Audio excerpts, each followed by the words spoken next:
Esta charla se nos ocurrió llamarla la arquitectura después del papel, porque en general, cuando nosotros somos estudiantes, el trabajo nuestro de arquitectos termina cuando alguien nos pone aprobado en un papel. Y esa costumbre se ha trasladado a la vida profesional y hay muchos profesionales que creen que el trabajo nuestro se termina cuando en la municipalidad nos ponen un sello de aprobado. Y en realidad, nuestro trabajo dura 10 años más de la obra terminada, porque es nuestra responsabilidad civil sobre la obra. Entonces, nosotros estamos trabajando en un grupo que está tratando de potenciarse y de hacer algunas mejoras sustanciales sobre lo que es la construcción tradicional. Nosotros nos llamamos Casa Arista. Pasame la otra, por favor. Casa Arista es una idea que empezó en el año 1987. Nosotros ideamos un sistema de construcción sin hormigón, es decir, es una construcción basada en estructuras sismorresistentes de acero. No voy a abundar en detalles técnicos porque es aburridísimo, pero esto es muy importante que lo detecten. Este papelito que ustedes ven ahí es el certificado del Instituto Nacional de Prevención Sísmica. Para los sanjuaninos y mendocinos esto es muy conocido, pero para los que no son de acá, este sería el Vaticano de la construcción. Y el Instituto de Previsión Sísmica, nosotros presentamos todo nuestro trabajo, ellos hicieron los ensayos correspondientes y emitieron este certificado donde dice que dicha técnica puede ser considerada tradicional. Esto es muy importante. Nosotros somos construcción tradicional. No somos sistema constructivo, no necesitamos certificado de aptitud técnica. Somos construcción tradicional. Nos gusta decir que somos la actualización del sistema constructivo tradicional, que lo hemos llevado al siglo XXI. Vamos con otra. Bueno, yo les voy a contar ahora una obra desde el inicio. Todo esto que ustedes van a ver acá, después se los pasamos, este PowerPoint, se los pasamos por correo a cada uno para que lo tenga, para que les sirva de ayuda a memoria. En general, en lugares como en Mendoza, no se puede empezar una obra sin un plano aprobado. En lugares como San Juan es posible empezar una obra sin un plano aprobado porque tienen una resolución que se llama Resolución 30, donde le ceden toda la responsabilidad al profesional interviniente. Entonces uno presenta la documentación en planeamiento, que sería el organismo provincial que recibe la documentación, dice yo no empecé la obra, muestra fotos y de ahí en más uno ya puede largar con su obra. ¿Está bien? En lugares como Río Cuarto, que estamos trabajando, las exigencias son distintas porque prácticamente no hay plano de estructura. Y en Buenos Aires, donde hemos trabajado, hemos llevado plano de estructura elaborado por ingenieros civiles de nuestra zona y no tienen quien los evalúe. Digo, porque no acostumbran revisar estructuras. En la zona sísmica es obligación revisar estructuras. Esto sería lo previo para empezar una obra. Nosotros hemos tratado de hacer, esto es una síntesis fundamentalmente basada en la experiencia constructiva mendocina. En Mendoza es exigencia llevar un libro de obra. En otras provincias no es exigencia. Nosotros sugerimos que exista un libro de obra y un WhatsApp de obra. En el libro de obra, ustedes tienen que anotar todo lo que consideren relevante de la obra. Ahora voy a ir punto por punto, porque es el único documento que va a respaldar la actuación profesional de ustedes. Sugerimos tener copias de plano en obra. Atención a la seguridad, un WhatsApp de obra. Esto es la nueva tecnología, que los que somos arquisaurios como yo, esto es la ciencia ficción. La arquitecta Benavides inauguró el WhatsApp de obra. En el WhatsApp de obra ponemos a los constructores, al propietario y a los profesionales. Están todo un grupito de WhatsApp de obra. Ponemos toda la documentación de la obra en un formato que lo pueda ver cualquiera, es decir, no necesariamente AutoCAD, que sea PDF, pero que cualquiera pueda ver los documentos. Y ponemos todos los datos relevantes de la obra, expediente municipal, documentos, padrones, todo lo que pueda hacer falta. Y vamos llevando un seguimiento de la obra, fundamentalmente con fotografías, y esta es la mejor constancia que vamos a tener de defensa en la obra cuando el constructor dice no me dijiste, o usted no me avisó.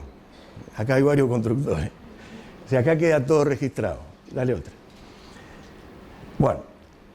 Decíamos que hay que poner carteles de obra. En Mendoza es obligatorio. Este es un cartel de obra típico de Mendoza, donde se pone el expediente, el número y los artistas que participan. La arquitecta Quiroga, acá presente, se le ocurrió poner aquel cartel, que nos hace propaganda.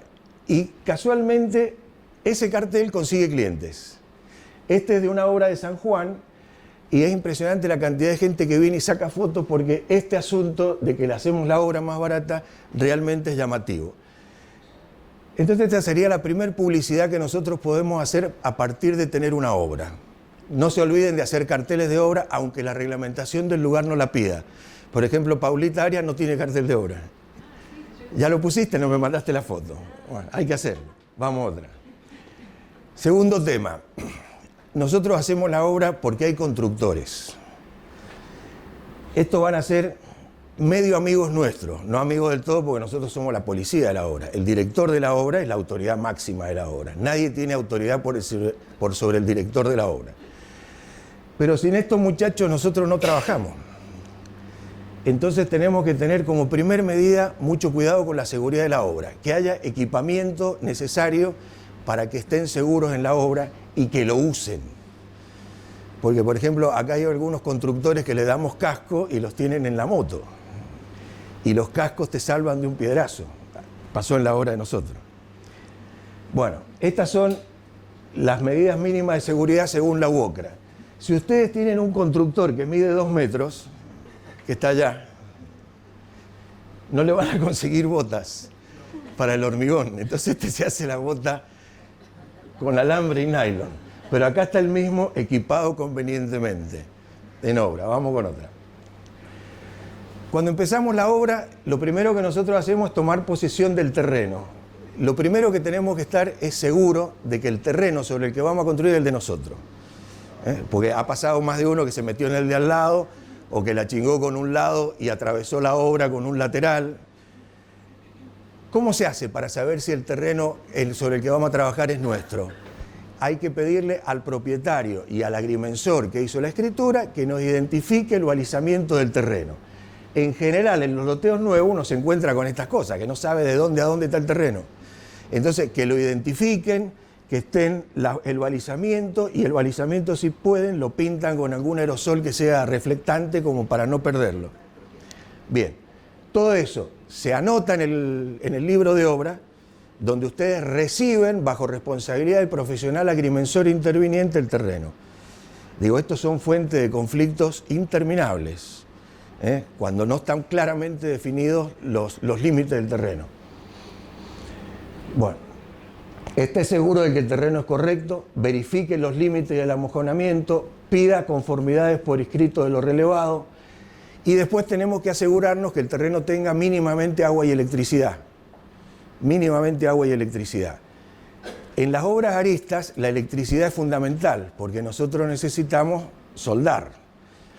Y el agua, bueno, por supuesto.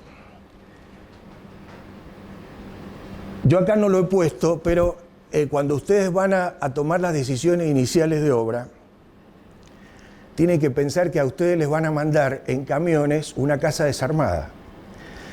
Y ustedes la van a tener que armar según el proyecto de ustedes adentro del terreno. Entonces, asegúrese de que todos los elementos le van a caber en el terreno y que le van a quedar a la menor distancia posible del destino final del terreno. Pasa en muchas obras que volquetean el ripio y la arena a una distancia tal que después hay que estar llevando con carretilla al fondo de la obra todo el material. Y eso es plata, eso es costo que hay que evitar. Lo primero que hacemos cuando tomamos una obra es verificar niveles. Este es un trabajo que nosotros hacemos siempre con precisión. En general los constructores se manejan con nivel de manguera. Nosotros nos manejamos con nivel óptico o con nivel láser. Cuando terminemos la charla, Sophie Kohler les va a mostrar esos elementos. Para el que no lo vio nunca, que lo vea. Los que son profesionales seguramente ya lo vieron, pero tratamos de usarlo siempre. Nosotros verificamos niveles, elegimos nivel de piso terminado, usamos equipamiento específico y sacamos fotos, otra. Bueno, con respecto a la electricidad, esto nunca. Esto es muy común. que ponen unos cables, atan los enchufes. Esto es riesgo de muerte. Esto es riesgo de muerte. Esto es correcto. Esto es correcto. Hacer un tablero en serio. Un tablero que tenga las medidas de seguridad, que sea un tablero aprobado y que no me vaya a generar ningún conflicto. No nos interesa tener ningún electrocutado en obra. Otro. Acá estamos tomando niveles. Esta es la obra de Río Cuarto.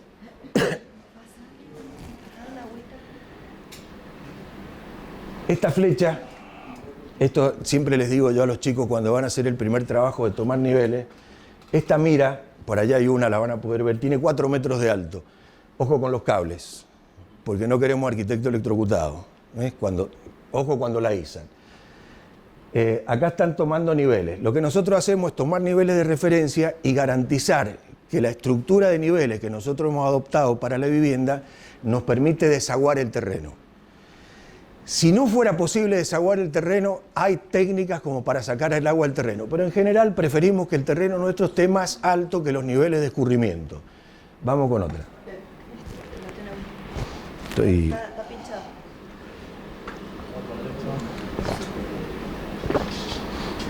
Lo que decíamos, que la obra no sea inundable, que descurra todo el terreno, sobre todo la parte posterior del terreno que tenga salida de agua, o que esté previsto cómo sacarla. Cuando hacemos un barrio nuevo, uno de los detalles que hay que tener en cuenta es que en general no tienen calles pavimentadas.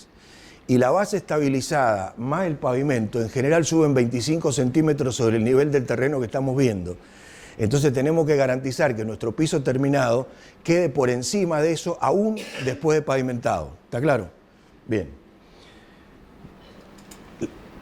Una vez que nosotros determinamos el nivel de piso terminado conforme al proyecto, que sabemos que va a ser tantos centímetros más alto que el nivel de referencia, hay que marcarlo en un lugar que sea fácil de referenciar, porque todo lo que vamos a hacer en la obra va a estar tomado como punto de medida ese plano de nivel.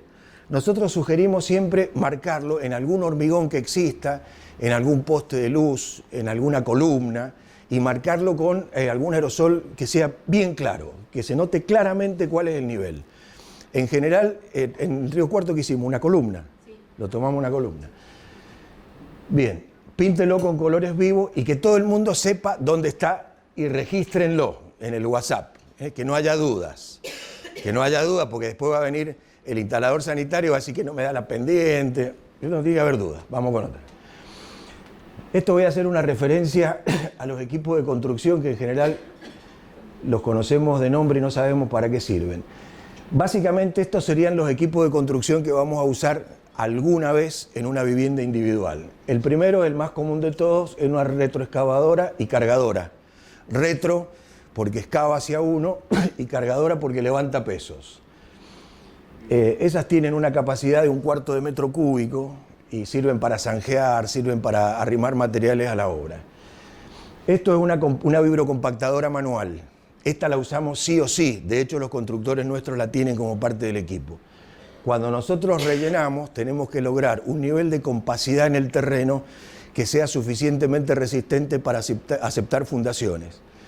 Entonces el vibrocompactador manual es una herramienta fantástica para hacer ese trabajo. Si nuestro terreno fuera muy grande, podemos utilizar un vibrocompactador de mayor tamaño, pero esto en general es para obras de ruta o para terrenos muy grandes. Con esto sobra plata. Esta es una cargadora frontal, cumple la misma función que aquella, nada más que esta con un balde puede llenar prácticamente 1/4 de camión. O sea, a lo mejor con 4 baldes llena un camión completo y hay cargadoras que tienen acá 6 metros cúbicos, es decir, una pala llena un camión. Aquella es una topadora, fíjense la diferencia, esta carga, está articulada y aquella empuja.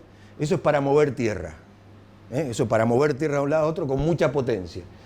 Y esta es una motoniveladora que hace lo mismo, pero no tiene fuerza. Esto solamente nivela, esto pone terrenos a nivel. Bueno, sigamos. Esto, si algún día lo necesitan, verán.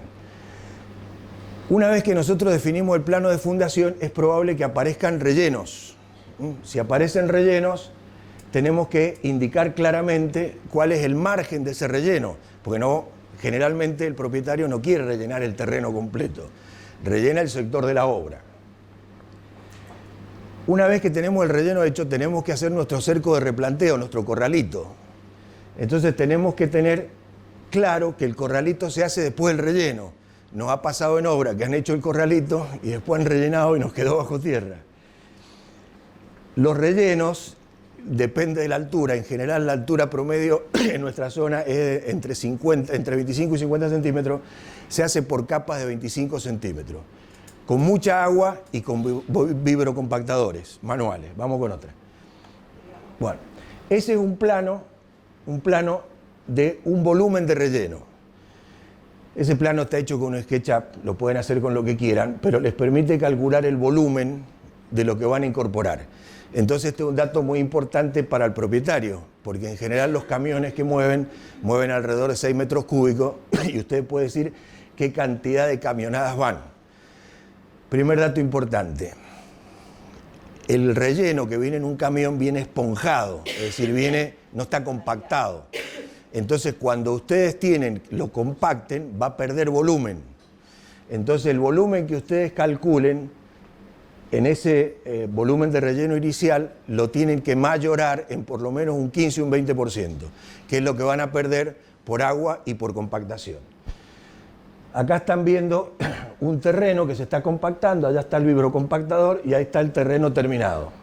Ya está terminado el trabajo, ven que está bien húmedo. Y acá tenemos armado lo que nosotros llamamos el cerco de replanteo o el corralito. El corralito tiene que abarcar toda la obra. Esto es fundamental para que arranque bien. En estructuras metálicas nosotros trabajamos con precisión de milímetro y en la construcción en general se trabaja con precisión de pulgadas, es decir, tenemos que ser mucho más precisos. El cerco tiene que estar por afuera de la obra, que no les queda dentro de la obra, ustedes arman el cerco y después alguien excava y les tira un puntal. Tiene que estar hecho en materiales que sean en lo posible estables, es decir, que no se nos muevan. Una vez que nosotros hacemos el cerco, tenemos que determinar nuestro punto de arranque de mediciones, que es donde vamos a iniciar nuestro replanteo. ¿Está bien? Bien. Enseguida van a ver un plano de replanteo. El plano de replanteo, donde ustedes van a trasladar las medidas para que el constructor las entienda, tiene que estar hecho con cotas progresivas. En general tendemos a hacer cotas parciales. Cuando hacemos cotas parciales, propagamos error, porque medimos 1 metro, después medimos 2 metros, después medimos 3 metros. Eso propaga error. La cota progresiva permite con una sola cinta medir sin propagar error. Cuando usen una cinta, 2 observaciones. Primero, es muy común, el constructor dice, arquitecto, yo medí la ventana y eran 2 metros. Distanciómetro. Si no hay distanciómetro, midan sobre un plano. El corralito, pásame la otra foto. Bueno, este es un plano, bueno, pasa otro más. Acá. El corralito nos permite medir sobre la línea del corralito. Entonces lo hacen lo más horizontal posible. De ese modo evitamos las parábolas de las cintas y evitamos la propagación de error. Ese es un terreno de un barrio cerrado, hay terreno para todos lados, y esto es una entremedianera que no hay dónde ponerse. Entonces en esta entremedianera nos pegamos a la medianera y medimos sobre la medianera, para que la línea se traslade lo más recta posible. Volver al anterior. Bueno, este es un plano de cotas progresivas, esto lo hizo la Sophie Kohler. Cuando nosotros le decimos a los constructores que hagan el replanteo, acuérdense de Pitágoras y hagan el control de lo que se hace. Porque esta medida puede estar perfectamente tomada, esta también, y no ser esto un ángulo recto. La única forma de saber si esto es un ángulo recto es acordarse de don Pitágoras. El cuadrado de esto más el cuadrado de esto tiene que ser igual al cuadrado de eso. Entonces se hacen en donde ustedes puedan en la obra la verificación de las diagonales y les tiene que cerrar perfectamente rectangular. Si les toca una obra que tiene curvas, que Dios se apiade de su alma. Vamos. Bueno. Excavaciones. Esta es una pelea que hemos tenido con muchos constructores. Acá está Luisito, que nos hemos peleado muchas veces. Los constructores prefieren encofrar en vez de escavar. Cuando nosotros excavamos, evitamos el encofrado y nos queda la obra como para la facultad. Si se puede, y si el propietario lo admite, no encofren, excaven. Del mismo modo, una vez que excavamos y tomamos nuestro plano de fundación, empezamos a tener en cuenta que la obra nuestra tiene 3 dimensiones, también va para arriba. Entonces, los planos de fundación que nosotros tomamos tienen que ser coherentes con nuestro proyecto de altura. Siempre verificamos toda la excavación con respecto al piso terminado. Cuando yo digo respecto al piso terminado, tenemos que tener en cuenta que esa obra contiene obras ocultas, acometida eléctrica, desagües cloacales, desagües secundarios. Todo eso tiene que estar tenido en cuenta y saber si va a pasar por abajo de los planos de fundación. En principio, en la zona sísmica, preferimos no perforar fundaciones. Una vez que tenemos... Pásame la siguiente. Esto sería una excavación completa. Observen, el cerco de replanteo está exactamente afuera de la obra.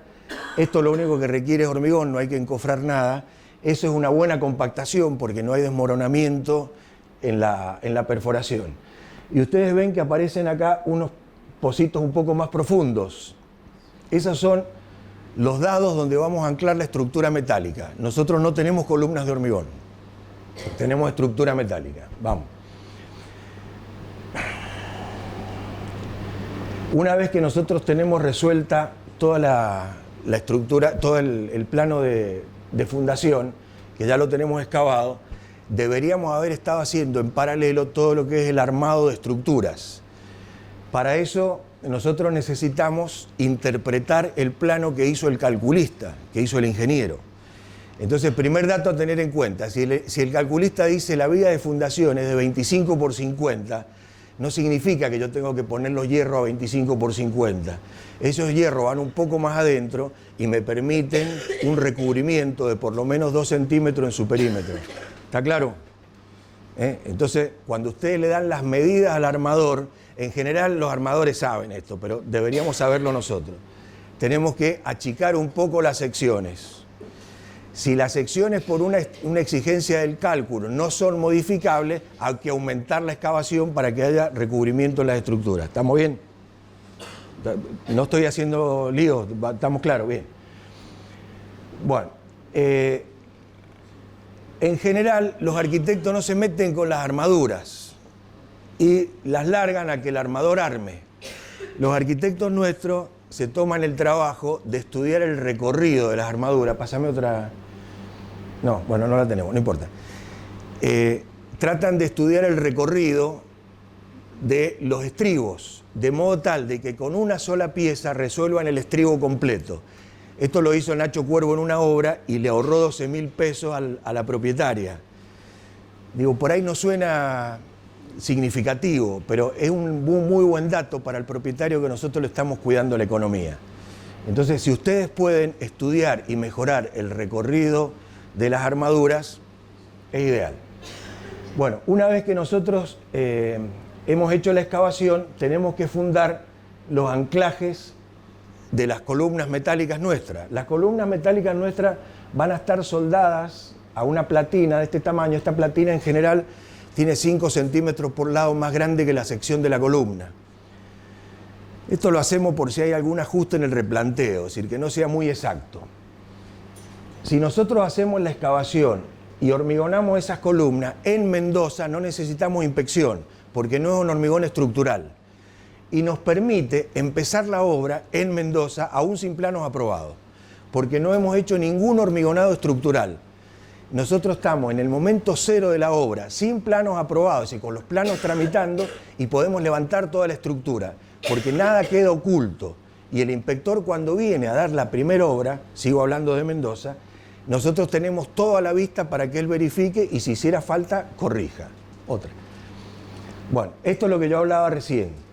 Esta armadura la resolvió Nacho con una Omega y le hizo ahorrar él un montón de hierro destribado a la propietaria. Esto es una platina marcada con amoladora para saber exactamente dónde hay que poner el tubo estructural. Ese trabajo lo hacemos nosotros a partir de los hilos que vamos poniendo en el corral de replanteo. En el corral de replanteo deberíamos tener por lo menos 3 hilos básicos: borde externo de muro, borde interno y eje de muro, porque la estructura metálica la manejamos por ejes y el resto lo manejamos por bordes. En general, las estructuras metálicas nuestras para una vivienda de un nivel son más chicas que el muro. Por eso trabajamos con ejes. Vamos con otra.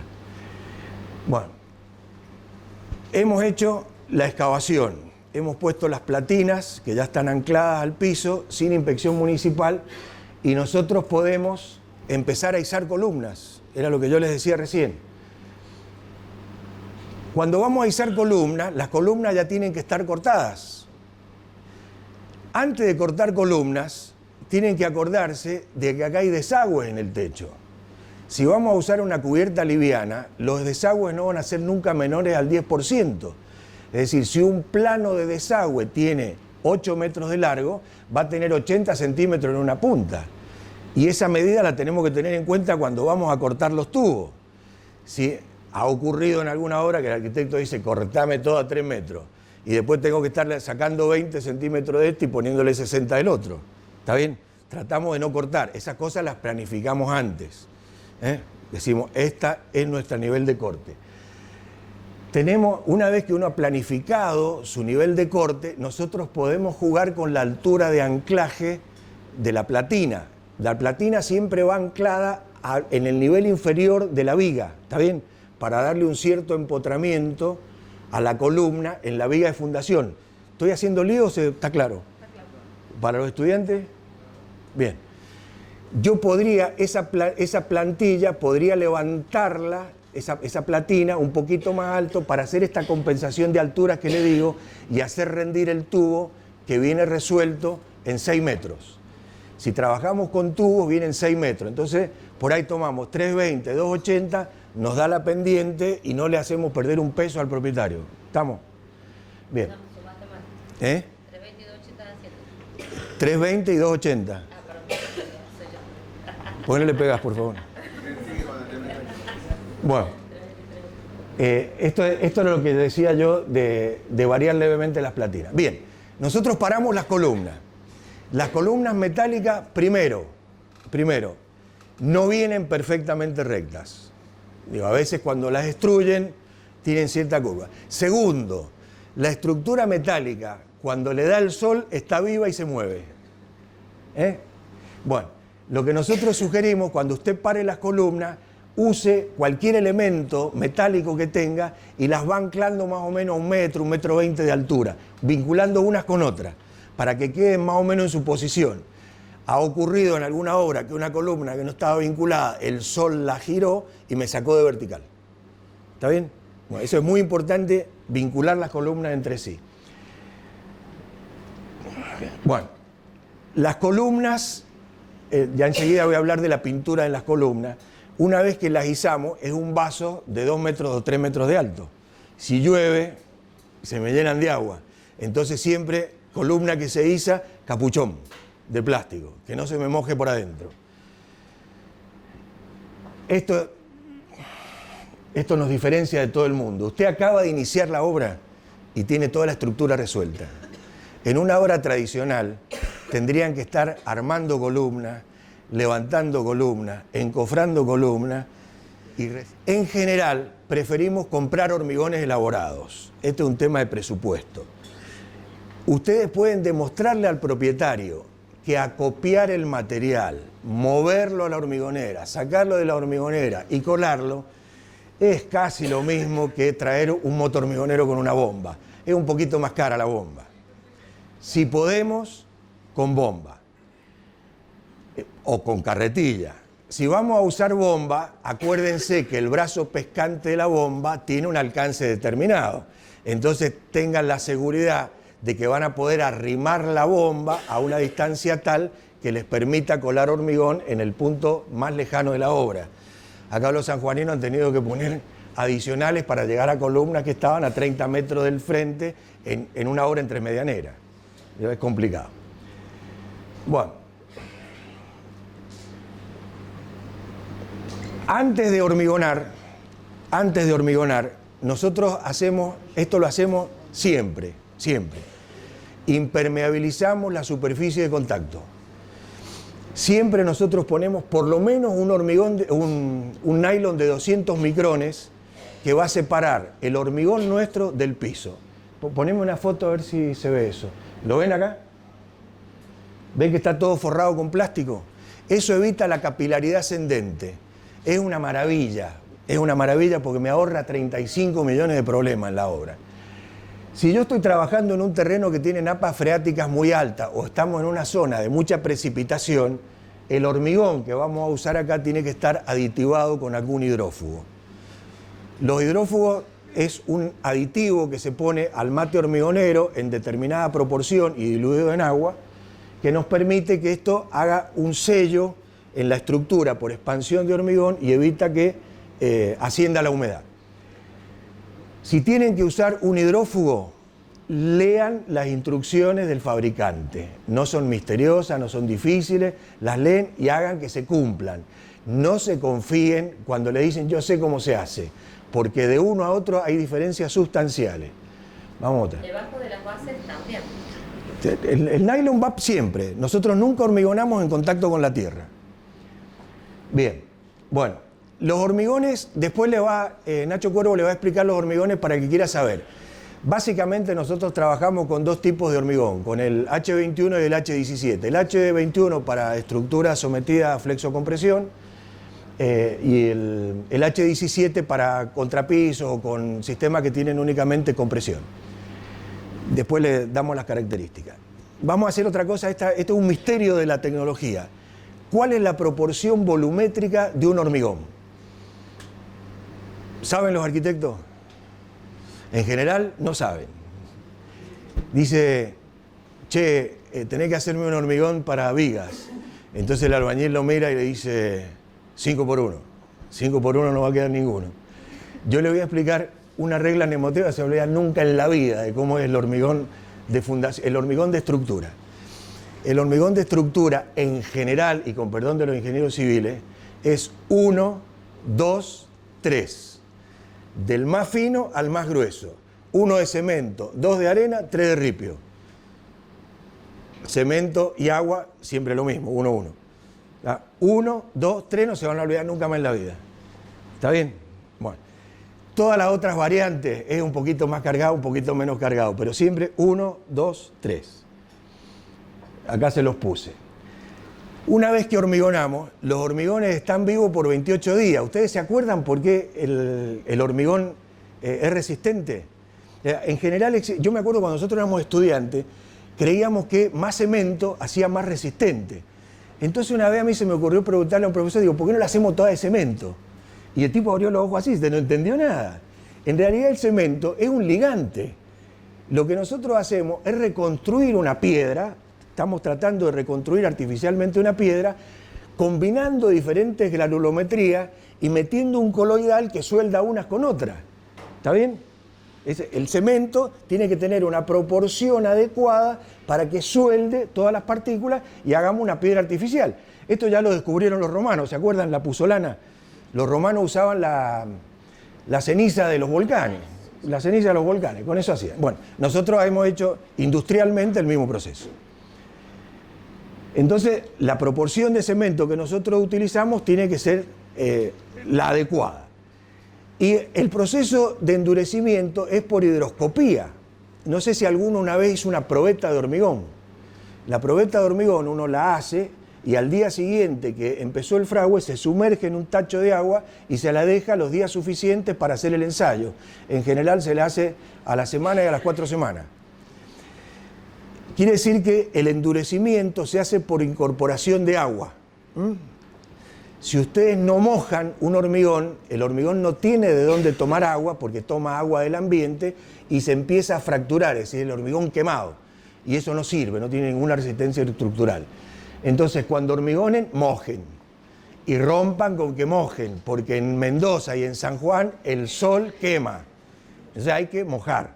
Vamos. Bueno, hemos terminado las fundaciones. Una vez que terminamos las fundaciones, tenemos que empezar a preparar para levantar muros. Acuérdense que nosotros somos un sistema constructivo tradicional. O sea, hacemos prácticamente lo mismo que hace un tipo que hace hormigón, que hace columnas de hormigón. Nosotros determinamos sobrecimientos. ¿Por qué hacemos sobrecimientos? Primero, porque el ladrillo en contacto con la tierra o con la humedad es muy débil. Entonces levantamos en la primera hilada de ladrillo por encima del posible contacto con la tierra y con el agua. Hacemos un sobrecimiento que sí tiene que tener incorporado un hidrófugo y arriba de ese sobrecimiento ponemos una barrera de aislación horizontal para reasegurar que no haya ninguna posibilidad de que suba la humedad. ¿Qué altura tiene que tener esto? Por lo menos 5 centímetros arriba del piso terminado para que cuando la señora baldee no me lo moje. ¿Está bien? Por lo menos 5 centímetros arriba del piso terminado. Esa es una cuenta fácil de sacar. Podemos resolverlo con una pintura asfáltica o con una membrana. Si usamos membrana, esta tiene gofrada con aluminio la parte de arriba, compren la más barata, la que no tiene, porque no tiene sentido que tenga aluminio. Este encofrado, si existe la posibilidad de tener el acopio de metales, en general lo van a poder resolver con las correas del techo. Las mismas correas del techo le van a dar la altura necesaria para hacer en este encofrado y no van a tener que gastar ningún peso en madera. En algunas obras los propietarios no compran el techo porque piensan que van a techar dentro de 3 meses y nosotros a los 30 días estamos poniendo el techo. Si lo tienen, lo pueden usar sin ningún problema. Otra. Bueno, acá tienen encofrado, los capuchones puestos. Bueno, esta es una viga armada. Esto es un sobrecimiento. Vamos con otro. Bueno, esto ya lo expliqué, otro. Bueno, estos son, para que ustedes conozcan, una bomba con el brazo pescante. Esas bombas en general están alrededor de los 30 a 35 metros, depende de lo que ocurra. Y tienen que tener en cuenta que esto no es un joystick, esto lleva hormigón. Y el hormigón pesa 2.400 kilos por metro cúbico. Es decir, cuando el tipo le da del telemando el avance para que empiece a descargar hormigón y ustedes ven que se le está llenando el molde, cuando el tipo corta, le queda toda la manguera con 2.400 kilos por metro cúbico para bajar. Entonces tiran hormigón que da calambre. La primera vez que metan la gamba, ya después se le van a agarrar el tiempo. Este es un motormigonero. Los motormigoneros en general tienen como mínimo 6 metros cúbicos de hormigón. Fundamental, saber si les mandan el hormigón con agua, porque esto no puede estar batiendo 4 horas, porque se empieza a poner duro. ¿Está bien? Entonces, lo ideal es que llegue a la obra sin agua y que el agua se la incorporen con este tambor cuando ustedes van a empezar la hormigonada. ¿Me explico? En general, en una vivienda no hay mucho problema, pero cuando hay un edificio que tenés que tener todo en condiciones, tiene que tener en cuenta que el hormigón no debería batir más de 45 minutos. Y esto es un vibrador. Esto es un vibrador manual. Esto es fundamental usarlo para que no queden espacios sin llenar en las estructuras. Pídanle a los constructores que tengan vibradores manuales a disposición. En general hay que tener 2, porque se rompen muy fácil. Bien. Bueno, de esto ya lo expliqué.